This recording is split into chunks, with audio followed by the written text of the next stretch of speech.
Hi everyone, welcome to another episode of What's Happening with Joan, although the name of my YouTube channel is How To Joan's Home Edition, but still have also known as What's Happening with Joan. So today I'm here at the Tuckerton Seaport, and there is a recreation of the lighthouse from Tucker's Island, which I'll be going down to in a moment. But basically the seaport, this entire seaport, is developed of various history type buildings from a time gone past. That at the end, that's the end of the seaport up here on the hill. That's the Union Market, which usually gets very packed from 7 a.m. to 3 p.m. They're only open for those hours, and it gets packed inside. And then there's a deck around the back overlooking the inside of the seaport and the creek, and that's a hunting shanty. This building here used to be the main entrance to the seaport, and you would have to pay admission when you go in, and the gift shop used to be in there, but they shut everything down during COVID, and they never opened up back this building, which is fine. And they put the gift shop in the main entrance area of the lighthouse.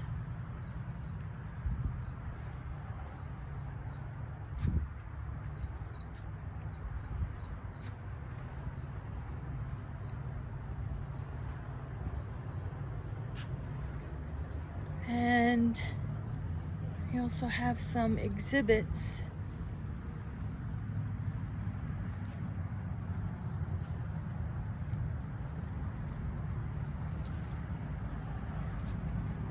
in the lighthouse. So I think it's a good utilization of space. So what they did, you could see from here while I'm walking, watch my way, I don't trip, but there's some replicas of some old buildings. See, well, we'll get, there we go, you can see some of the Tuckerton Creek.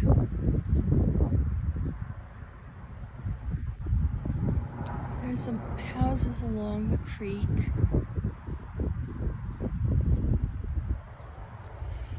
And you'll see a lot of boats as we get closer. People come in, they turn around, or they go to, one door down is Stewart's Root Beer Restaurant, which is a very popular place. It's a 1950s vibe. And they have like all kinds of food. It's like huge menu, and it's quick. It's considered fast food, but you could sit down, and it's a pretty cool place. Maybe I'll get a chance to take you guys there someday. All right, let's get closer. So we're coming up to the lighthouse. Oh, look, there's some people on the very top. Holy smokes. They actually went up and they came out the... Yow. There you go.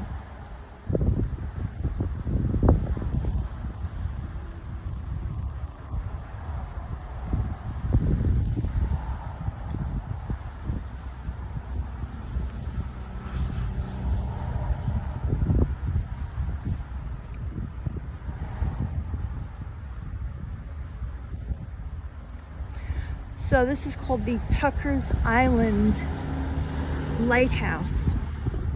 Although this is the Tuckerton Seaport, but that's the Tucker's Island lighthouse, and I'll tell you what that's all about. I'll start to give you a background history of how this area developed and how it got its name. This lighthouse, the original one, was actually at the very, very southern end of Long Beach Island here in New Jersey. And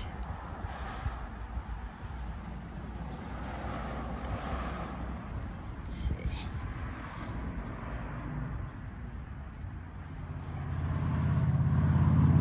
And many, many years ago, in 1740,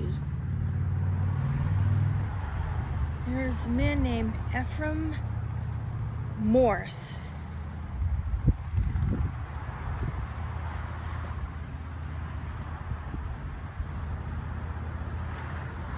who purchased the southernmost point of land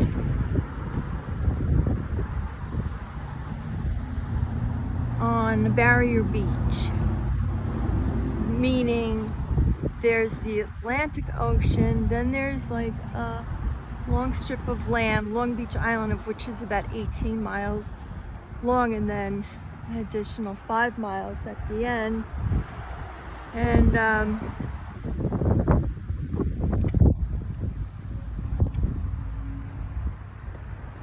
he was the first one who settled there. And this is before there wasn't any lighthouse there. The first lighthouse didn't actually get built on that Barrier Beach Island until the first one was 1848. But anyway, so how this area though got its name is that after a huge nor'easter came around, this man Morse had his piece of land for about 7 or 8 years. A huge nor'easter came around. He had built a home there, a little strip of sand on that little strip of island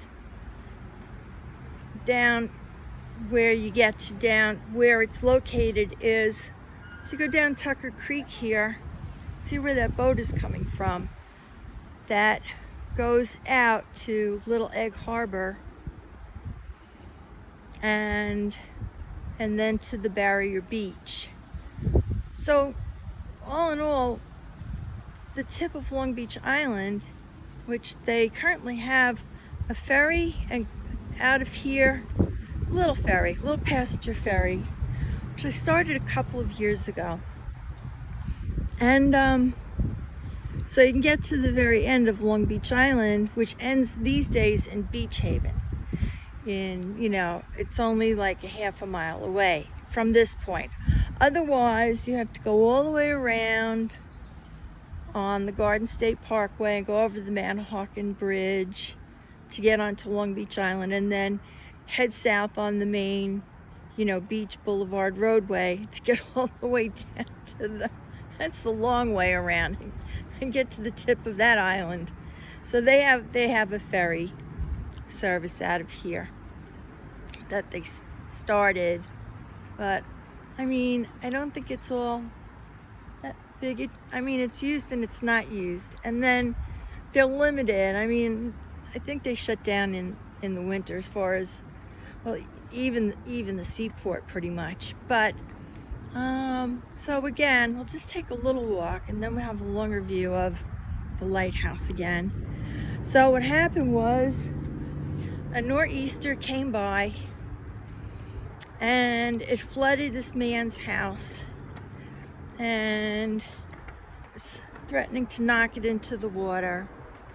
And he and his wife and his 5 children had to evacuate their home, and in freezing cold sleet, rain, and they had to through flooded waters make their way to the highest point on the dunes on the Barrier Island and there was no shelter or anything for anyone. And all 5 children, all 5 of their children died from exposure. So Morris and his wife survived. They were rescued, and he went back to the mainland and never returned. And then this Quaker from Orange County, New York, come down in 1765, and he bought Morse's parcel of land on, it used to be called Short Beach. And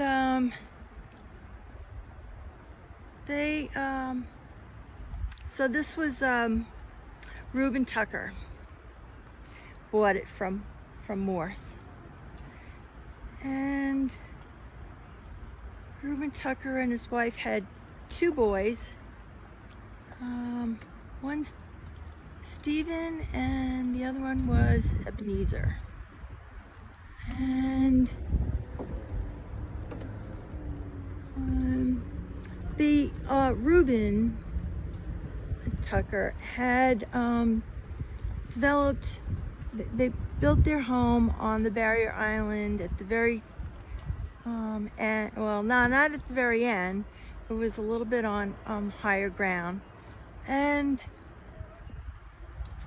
if you can get too high over there, I mean, it's a barrier island, for goodness sake. But so they developed a business of their home they expanded into being a boarding house for mariners who had to stop over during their mercantile shipping trade. They were going from the south towards New York Harbor. And so, or it was a refuge for when mariners were caught in a storm and they had to stop. So they were able to take refuge coming around the barrier island into Little Egg Inlet and into Little Egg Harbor, which feeds into the Tuckerton Creek, which is where we are here.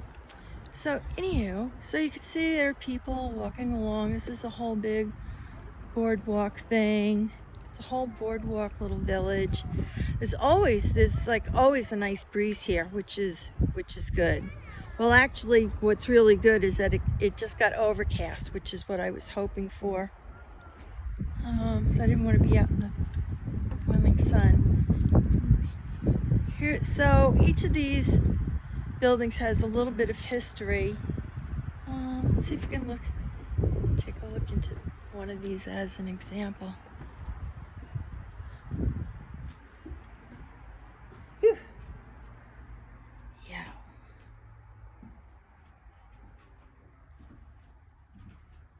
This is a depiction of time gone by.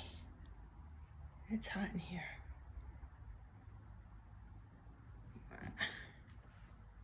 Look at that big moose head thing, a reindeer head.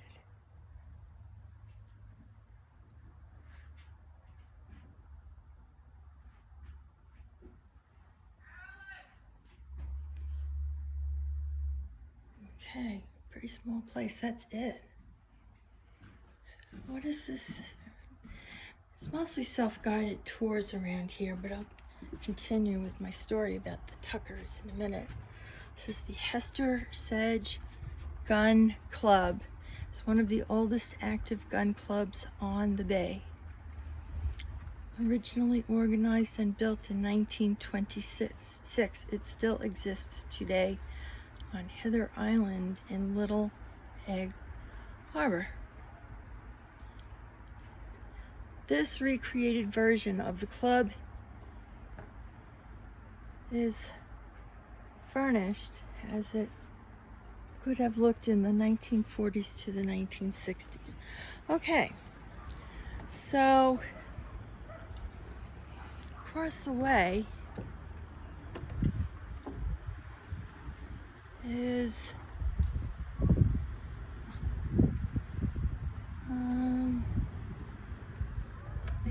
tell the crab.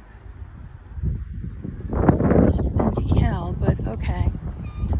And the outside of this building, actually part of it, the base part of it, used to be one of those, what's a recreation of one of those a life-saving station that they used to build on the barrier islands to try and save people from distressed ships. So there used to be like a whole artillery of ships like that one that they would try and get people off of their shipwrecked ships out at sea.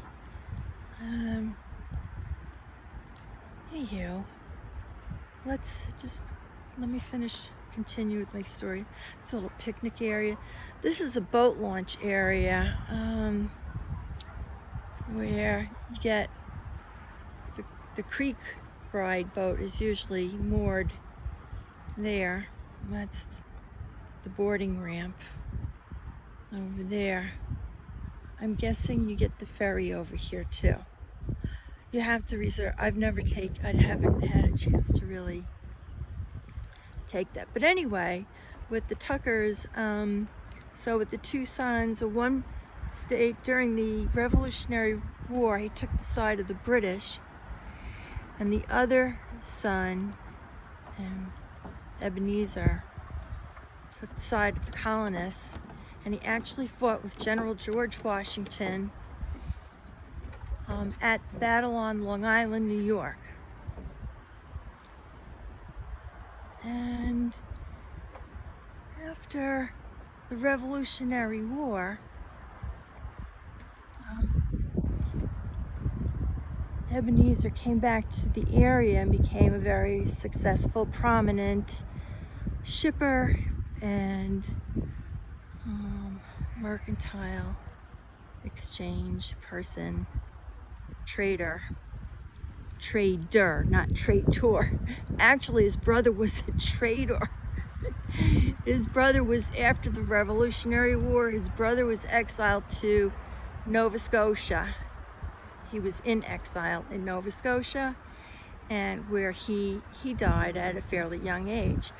Ebenezer came back to the area and was a prominent land developer. He bought land currently here in town. This used to be called Clamtown and Egg Harbor, and he became so prominent and well known and well liked that village people had voted to officially call the name of the town Tuckerton after Ebenezer Tucker. So that went on for a number of years, and he also became the postmaster, and he also served in the 19th and 20th sessions of the United States Congress. So he was a congressman for New Jersey, and after that he came back after his terms, and from 1831 to when he died on exactly today's date, September 5th, 1845. And he was 88 years old.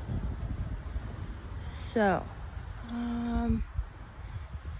what happened now, how the lighthouse here,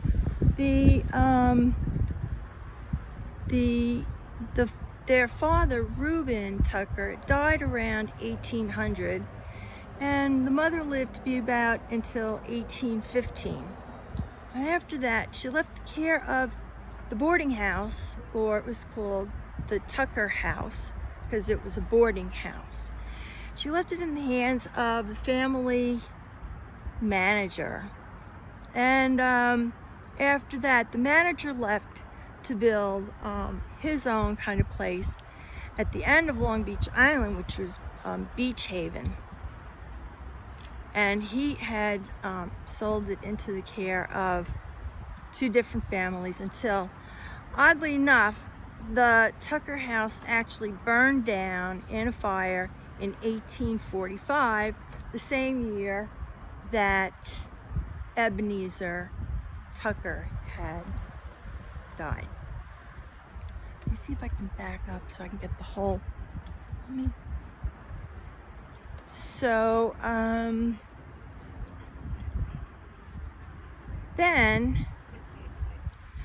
so a lighthouse hadn't even been built at the time when all of that happened and when Ebenezer Tucker, but the name of the town, and the island was called Tucker's Island when Reuben Tucker and his wife were in charge over there in the 1700s, as I said, because it became a very popular place to stop with mariners, and that's how it became known as Tucker's Island and Tucker's Beach out there on out that ways on the Barrier Island. So now you know how Tuckerton came to be known and how that part of the island was called Tucker's Island. Now, a lighthouse wasn't really, like I said, wasn't really built until the first one was in 1848. But it only stayed in commission for about 12 years because of the eroding, shifting sands and all of that. The inlet right next to where the original lighthouse was built got covered with shifting sands. So it confused the mariners because, you know, they shouldn't be like guided to an inlet that's not there anymore. So it went out of commission but anyway, there was a lighthouse built north here on the very north end of Long Beach Island, which would be that ways, in Barnegat, called Barnegat Light, and that was commissioned and built about 1855. And then there was another lighthouse that was built in Absecon, just south that ways, outside of Atlantic City. So those were both commissioned and built around 1855. So even though the original Tucker's Island Lighthouse was out of commission by 1860, there were already other two nearby lighthouses in working order to help the mariners navigate their ways. But by an act of Congress in 1868, the Tucker's Island Lighthouse went back into commission in 1868. So there were a family by the last name of Ryder who were the caretakers of the original lighthouse. And at first it was Arthur Ryder and then his son Jarvis Ryder, and between the two of them they took care of the original lighthouse on the Barrier Island, which was now Tucker's Island, and they took care of that for about 60-something years. So it was from 1868 until in 1927, the original lighthouse fell into the sea. And that's because due to all the nor'easters that kept coming by, and all the shifting sands and all the shifting erosions and stuff like that. And when that happened, that pretty much was the end of Tucker's Island, because whatever had been built up there, the boarding house, there actually had been a hotel. It was one of the first resorts along the New Jersey shore called the St. Albans by the Sea hotel, and that there was a schoolhouse, there was a life-saving station, and all of that just got sucked up by the sea. It doesn't exist anymore. I mean, there was a whole community, and it's not there anymore. The sea took it back. So what happened is, now that's why we're here today. This piece of land, which is now the Tuckerton Seaport, was like a 40-acre parcel of land, was originally slated to have a hotel and a camping ground built on this property, on this land. And around 1995, about, you're talking, so, you know,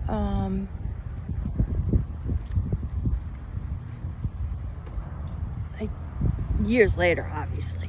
But around then, while there was talk about what to do with this land, which was, you know, it's just up the road from the main part of town where Ebenezer Tucker had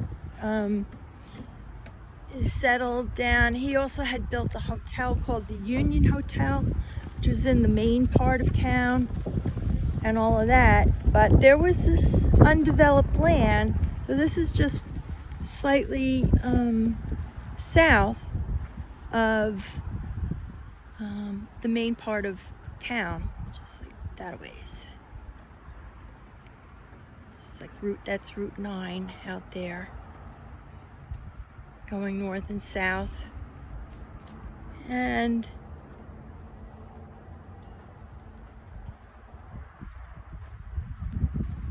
so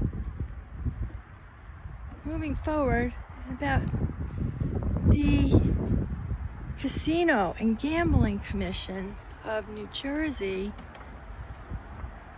somehow decided there was a little seaport house across the street, but it wasn't anything, or it was like a little little history museum. But I don't know, somehow, I'm sure maybe the historians or whatever, and between that and the commission, had decided to develop this into a seaport and make a replica of the exact Tucker's Island Lighthouse, to tell the whole story about the time and a community gone by from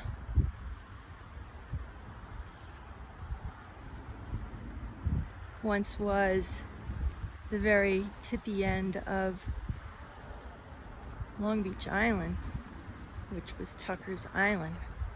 It's gone. No more. Not there. So, actually, we'll just take a quick look inside.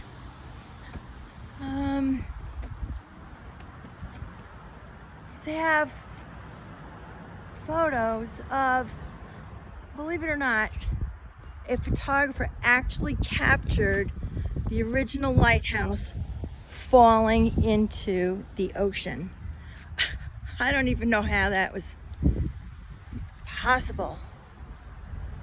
But, well, I'm guessing that the people knew the sands were eroding.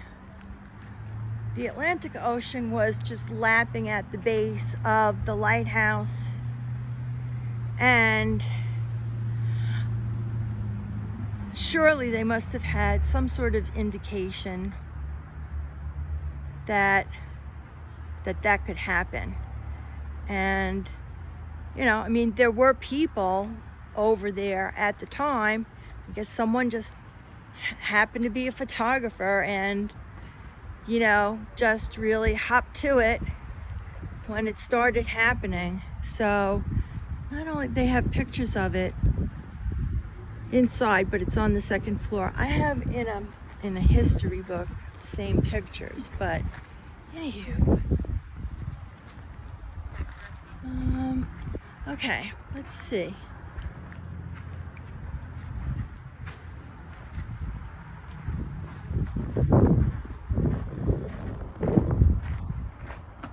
Let's see.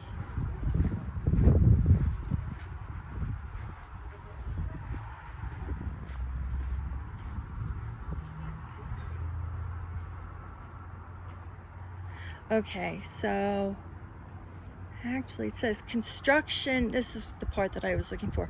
Construction of this recreation in 1999 was funded by the Casino Reinvestment Development Authority.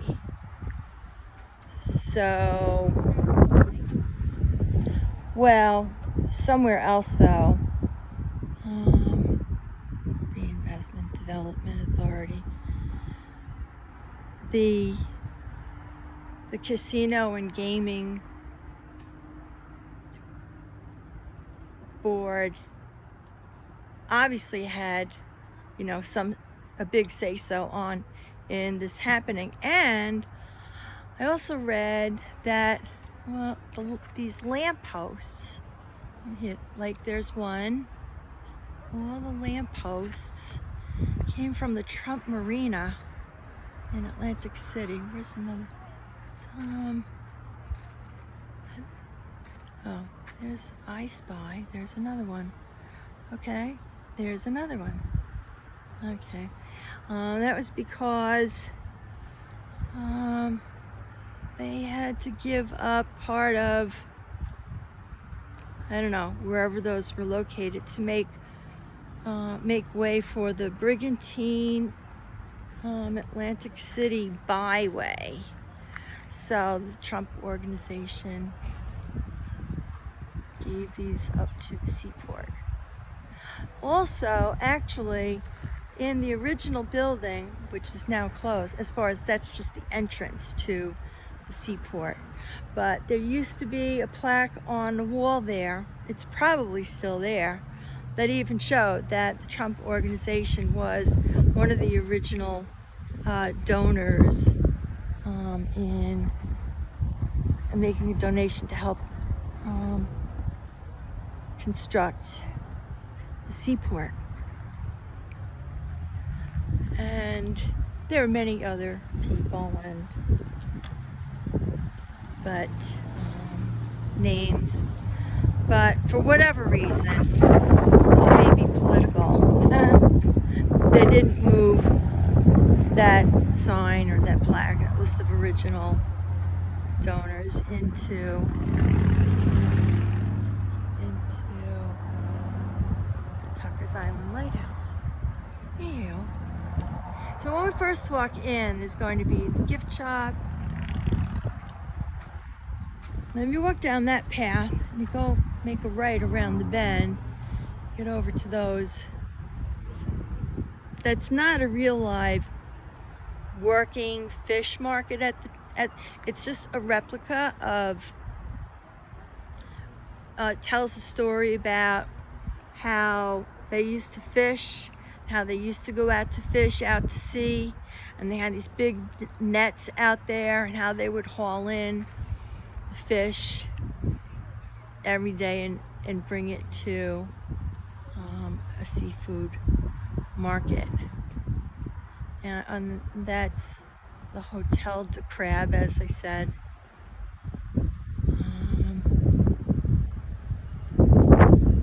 It was just it was one of the it was a replica of a life-saving station down below. And I think actually the real one was moved and to a tippy point by a harbor inlet, and the owners actually made it into, they call them hotels. I don't know if they were hotels or boarding houses. And then the original one that was way down, whatever, I don't know, some years later, they got all ramshackled and fell apart, and it was condemned, and it was whatever. So let's take a quick look in here, see what we can see. I have to watch my steps.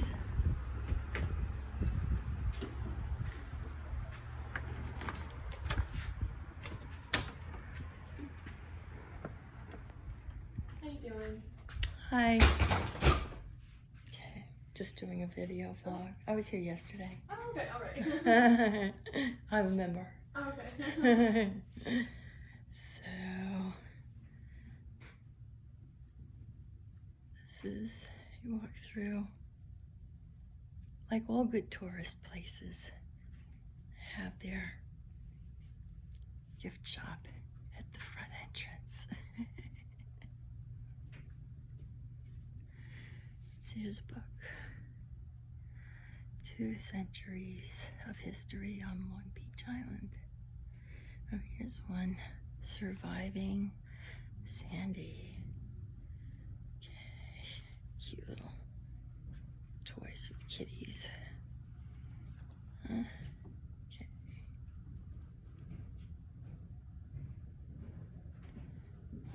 Okay. So we go around this way. Oh yes. Oh, that's cute. Okay. Here are, let me see if I can step back further.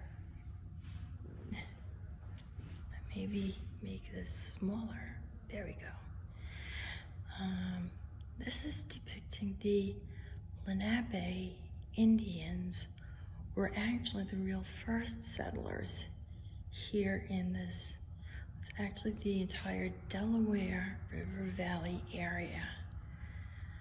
So we're talking about, they settled this area from obviously Delaware up through this area and as far north as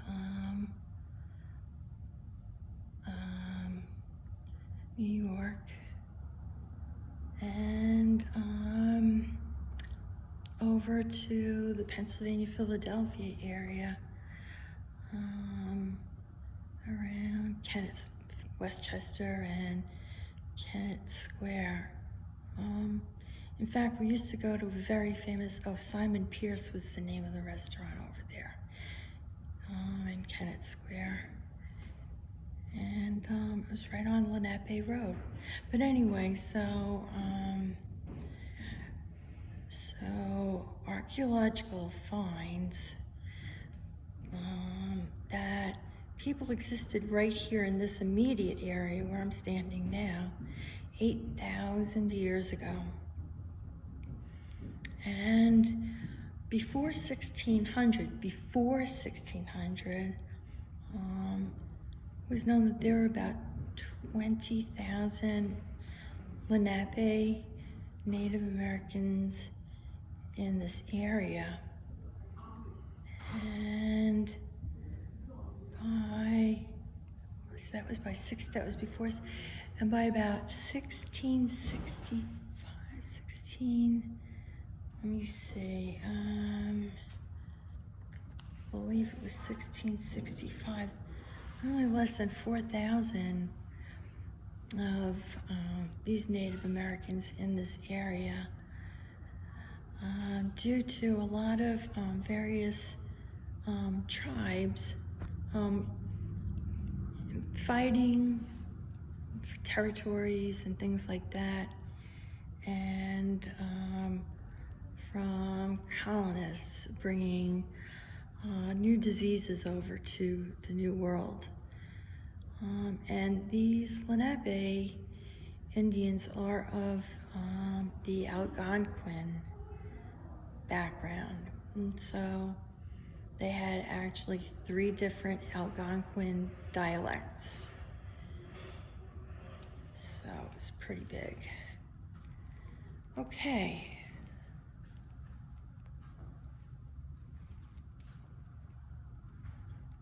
Pretty fierce looking. Mighty, mighty fish. Okay.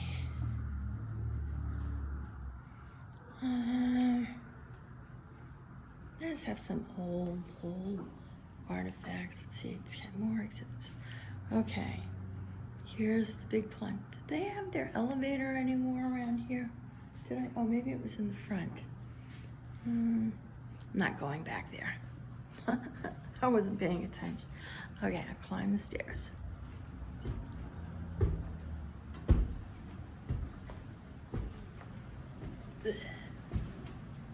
Oh, and the hole.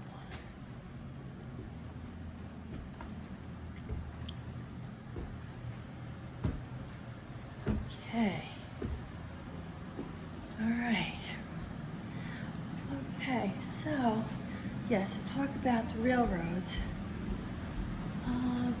Actually, oh, that's the entrance to the top to get. I'm not. That's claustrophobic, and the heights. So I'm not going up there. Oh, but I can look at it from here. This is Lake Hopatcong. And nice Indian name. That's Route 9 down below, going north and south. Look at all the geese out there on the pond.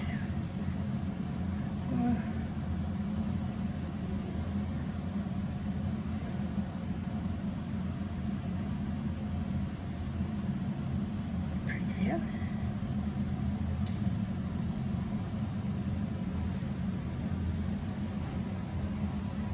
They have some sort of decoy show coming up. It's an annual thing they do every year. Oh, and for the 4th of July, they shoot off fireworks from across the street there. Oh, look at that, there the birds going.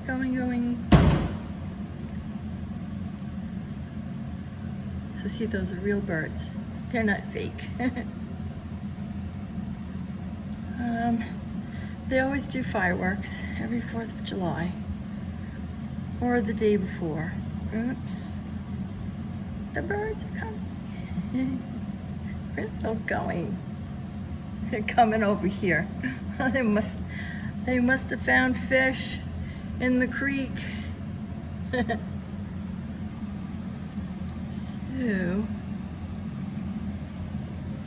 yeah, and then I think so people usually line up and they bring their chairs and things and they sit down below there on the sidewalk and alongside of the main driveway area when you drive up, and you know, in the parking lot, from the parking lot or whatever, they sit on their cars or bring chairs and sit next to their cars. Anyway, so so that's about, this is, I mean, it goes a little bit higher but not too much higher, so it's okay. This is high up enough for me. So we're on the 2nd floor. Let's see. This over here is all about this was about shipwrecks. And then how life-saving equipment was developed over the years. Don't worry, it's not a real kid in the thing. It's a mannequin. And those are pictures of people. Anyhow, I'll get to that in a minute. So, New Jersey Shipwrecks.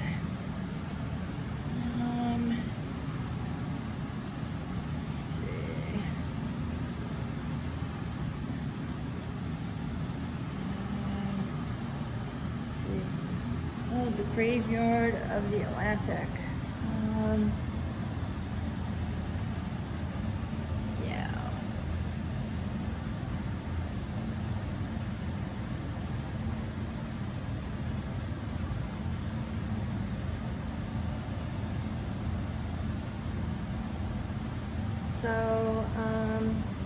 So it happened for many hundreds of years. There are mariners, traders, made their way up and down all along the coast. And you know, there would be rough seas from storms that they would run into, and then they would get like shipwrecked and all that. So I think this is a popular story, the wreck of the Air Shire. On January 12th, 1850, the wreck of the Air Shire immediately tested the new life-saving service. The British ship, with its load of immigrant families, foundered in a driving storm on approach to New York Harbor and was driven aground near Barnegat Bay.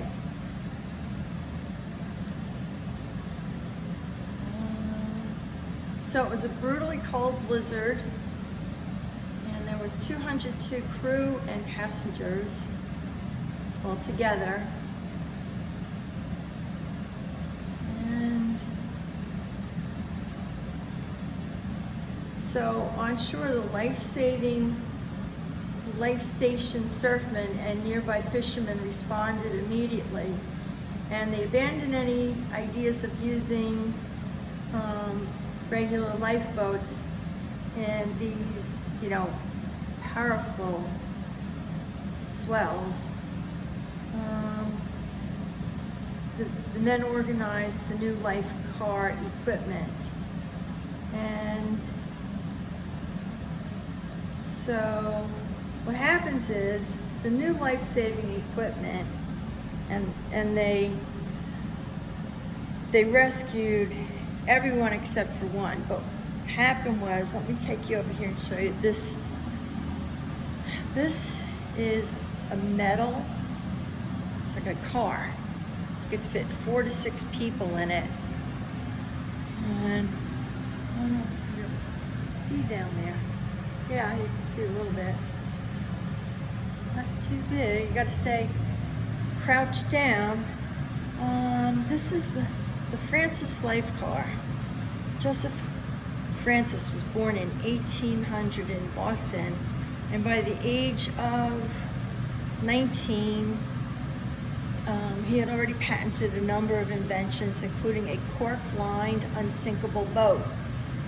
When he moved to Toms River, New Jersey, he became a successful boat builder, and by 1845, he perfected the life car, or what, you know, patented and called the Francis life car.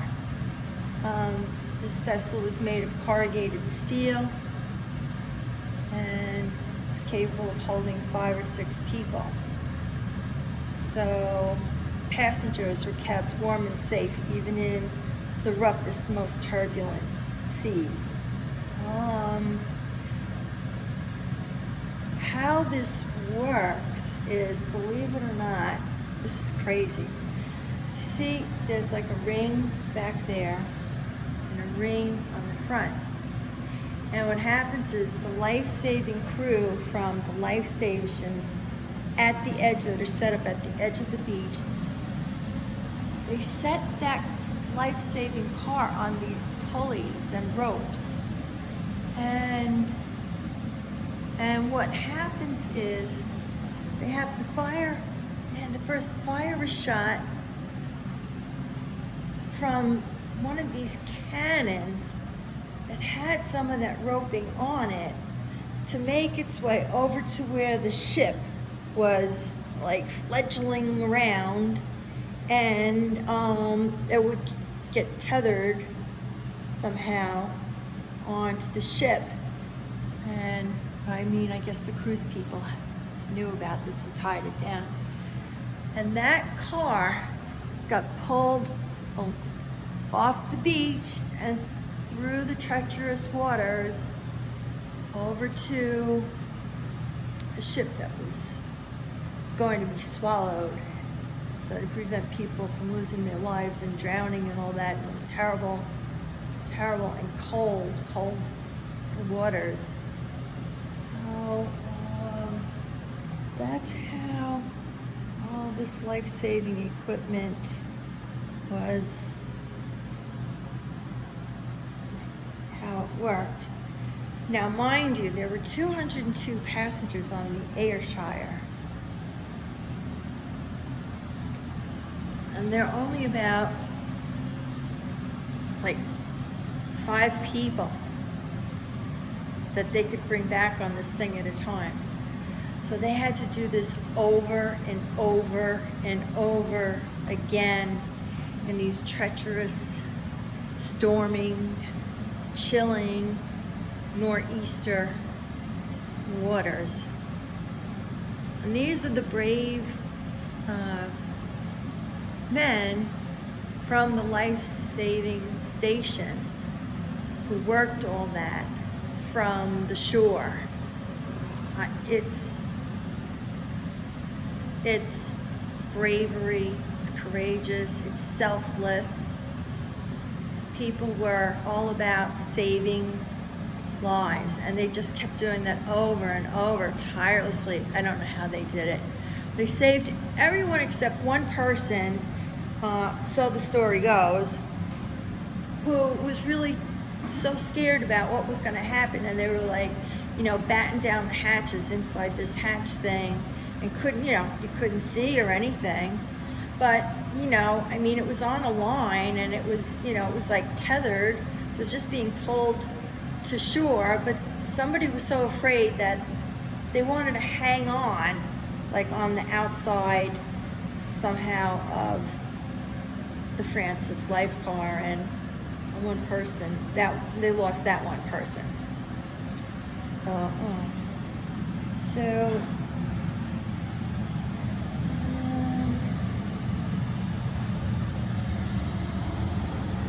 let's see, an idea of beach rigging, and they call it a life car lashing. Because before that time, they had something called the breeches buoy, where used to fit one person at a time in one of those things and pull them off of a shipwrecked ship over the water and onto in calmer, when it wasn't a nor'easter. Some discussion about light that would appear on the top of the lighthouse, and these are replicas of some people from time. But here we come to the most amazing part of the original lighthouse falling into the ocean. That's it, man.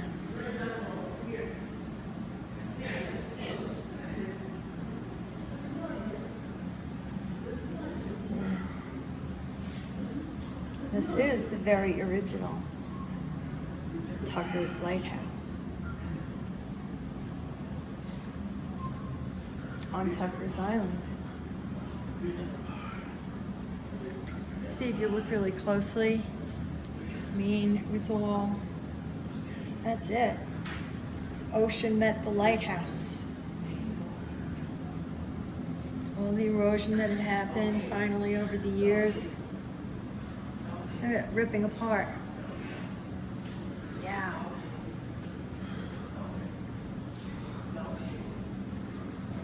It's amazing that some photographer actually caught this actually happening.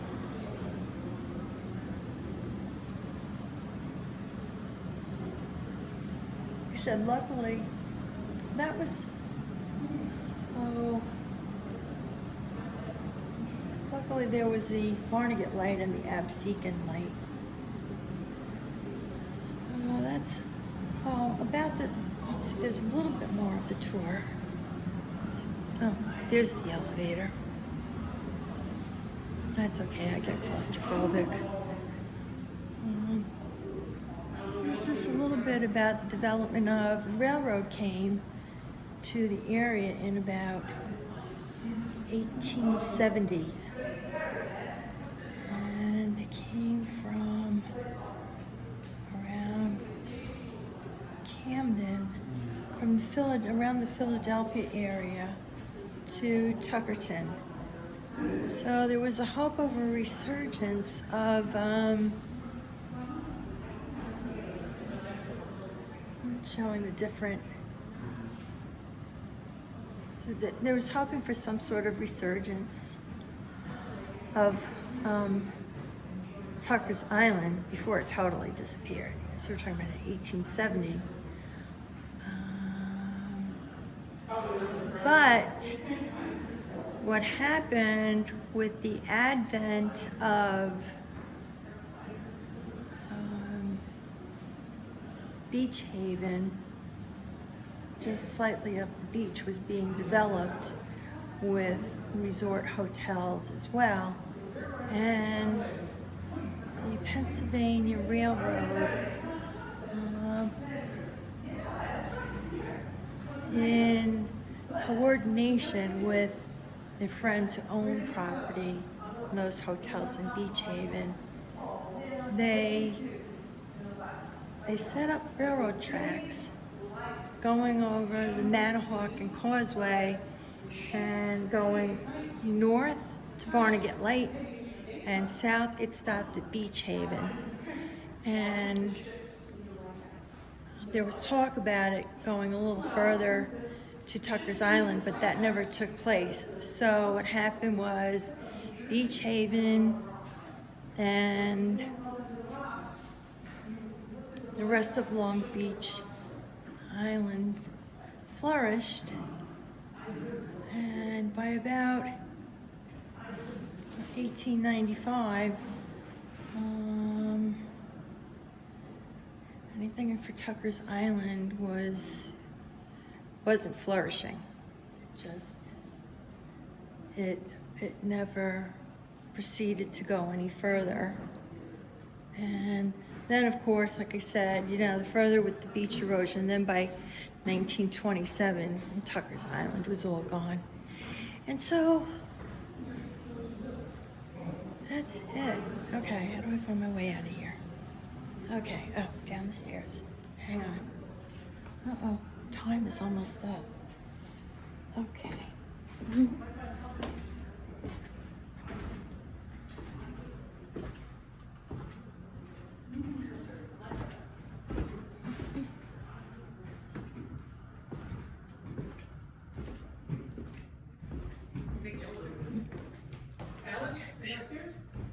All right, made it down those stairs. Okay, while trying to watch my camera and my everything, now. Oh, back to the gift shop. On our way out. Yeah, see, there's the elevator. So, take you for a quick look. Bye.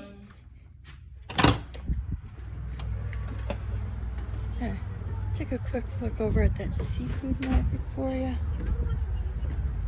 Here's a view of the Tucker's Creek. The better ones than it was. Sorry to say. New ones are very crappy. Yeah. Like, they're just made of sheep. Oh, you can see the orange umbrellas from Stewart's. I love that place. It's so cool. Food is good. They have like a bazillion different types of ice cream for dessert. I mean, it's crazy. They've got like everything. People sitting outside. So you see the people sitting outside? Yeah. Nice breeze. Great to be sitting. I'll go another day. So, let's see. But, let's see, can you see what's going on over there? Here's the back side of this building. Oh, I can go. Oh no, I can't. That's roped off. But you see the water, and people they come down the way, and a lot of people, they dock right there by the back parking lot of Stewart's. And then, of course, there's the inside of the building. They even have curbside service, which they even, because that's like a 1950s kind of a concept. So they had that before the pandemic was even around. This is the boarding area for the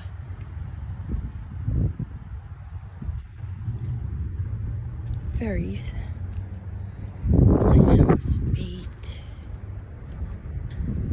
Sure, lobsters. What's that? Yeah, 35 cents a pound. Haha.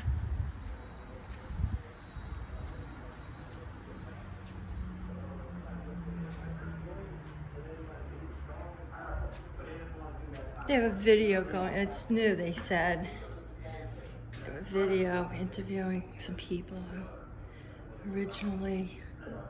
the originators of the crest fishery. My dad was, when he was in Norway, did a lot of stuff in the woods. Let's see. Dragging poles down with horses, chopping, you know, and then they had a sawmill on the property. So he was pretty good with that. But they would take the poles and sharpen the butt ends. They have some information about Feet up, you know. pound fishing. Little square, maybe like that. I told you a little bit about that earlier, where they set up the And nets. they would lay the poles And so they have another one here. in behind the sand dunes where there were hollows and it would be water. All in They the, get the butt ends and leave them there, laying in and this would be, Try to get them heavy. you know, and then they have a market. Sometimes it didn't work that way, but if there That's was not water, real. hollows laying there, they'd get those wet. Then when you dragged it out to sea, you had two boats side by side lashed together with two poles across them.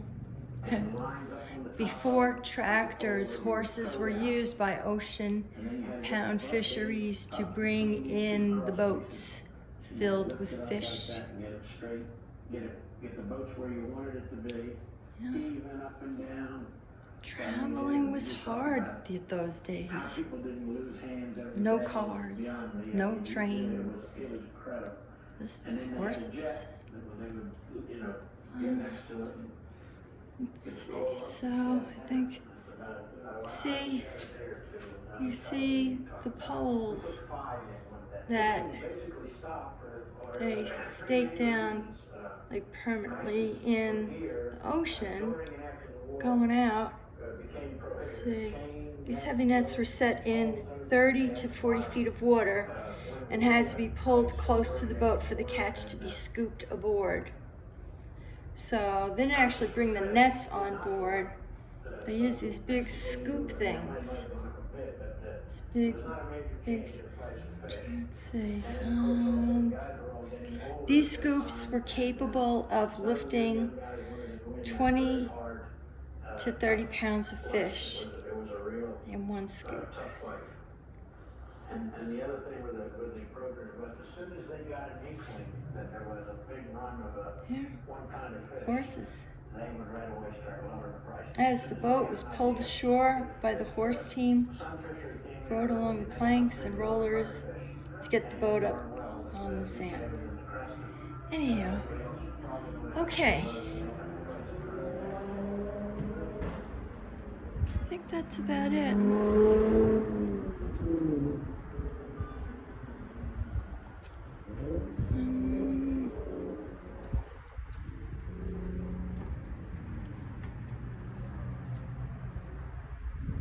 Take a quick peek into the Hotel de Crab.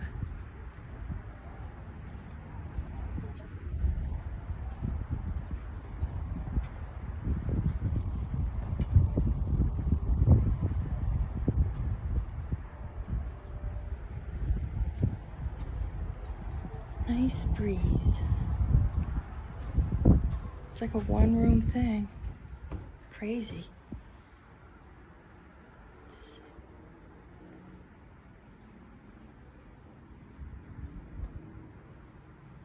That's where you register. There's stairs going upstairs. Open common area.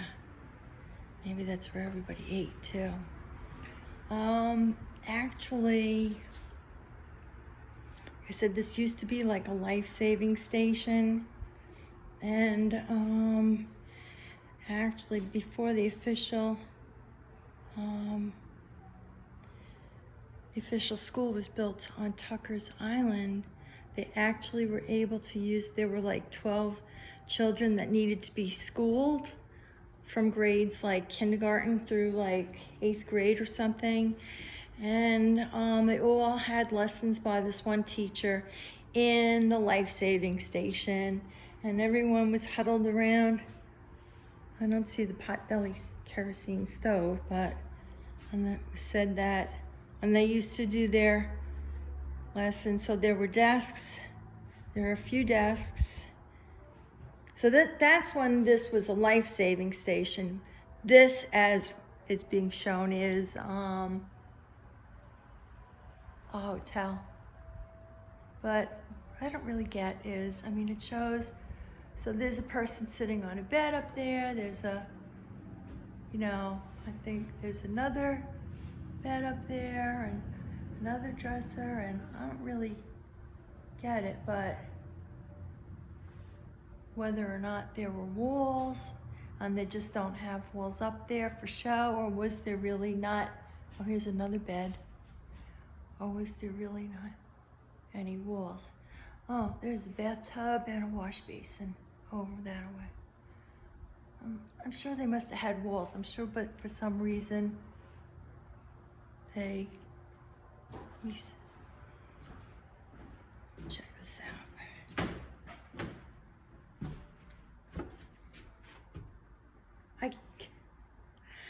I mean, you probably could go up the steps to take a peek, but I wouldn't. And they probably don't want anybody up there. I'm not good with stairs anyway. Ugh. I wouldn't go. This is like an old sewing machine somebody donated just for the time. This was, let's see, what did it say? In 1891, Mrs. Susie Cox of Tuckerton purchased this sewing machine for $50 in monthly installments of $2 to $3.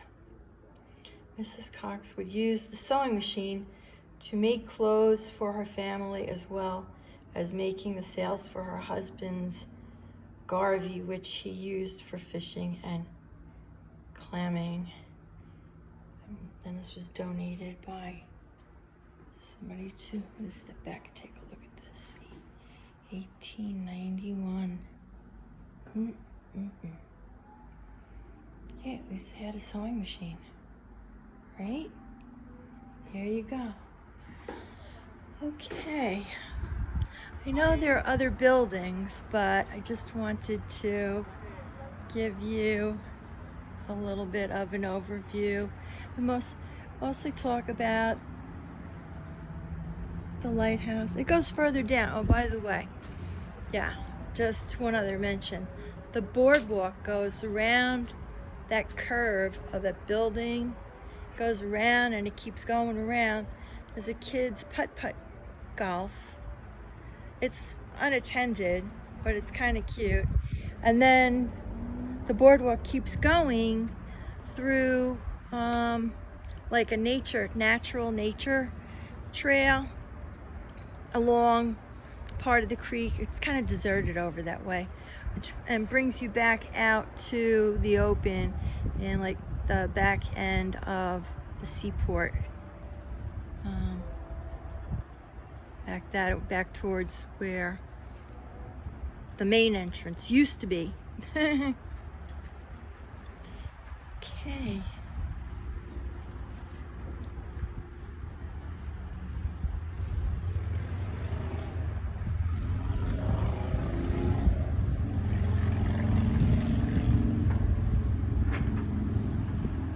Well, this concludes our tour for the day.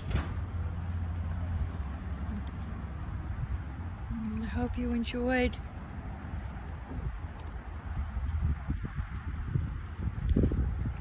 Background history of Tucker's Island Lighthouse, and all about Tuckerton and Ebenezer Tucker. May he rest in peace. All right, I hope you enjoyed the tour. And I'll see you soon.